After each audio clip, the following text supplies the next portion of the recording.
அப்போ திருமணமாகி குழந்தை பேர் இல்லாமல், சந்ததி இல்லாமல், வம்சம் வளராமல், வாரிசு இல்லாமல் வருத்தப்படக்கூடியவர்கள் திருச்செந்தூருக்கு போய் அந்த சஷ்டி விழாவில் கலந்து கொண்டு 6 நாட்கள் விரதம் இருந்து இறைவனையே நினைந்து தொழுது வழிபட்டு வரும் பொழுது அவர்களுக்கு அந்த சுவாதிஷ்டான சக்கரமானது இயங்க ஆரம்பிக்குது.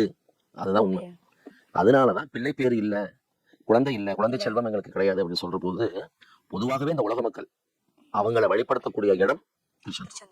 திருச்செந்தூர் போங்க, திருச்செந்தூர் முருகப்பெருமான்கிட்ட போய் முறையீடு பண்ணுங்க, நிச்சயமாக உங்களுக்கு பிள்ளை பேர் கிடைக்கும். அதிலும் குறிப்பாக சஷ்டியில போய் இருந்து விரதம் இருங்க.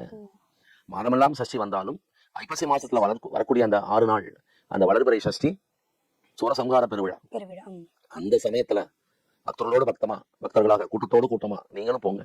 தம்பதியரா அங்க போய் இருந்து தினமும் அந்த கடல்ல நீராடி நாளிக்கிணறுல குளிச்சு இறைவனை வணங்கி விரதம் இருந்து வாங்க. உங்களுக்கு நிச்சயமாக அடுத்த சஷ்டி வர்றதுக்குள்ள உங்களுக்கு பிள்ளை பேர் கிடைக்கும் என சொல்லி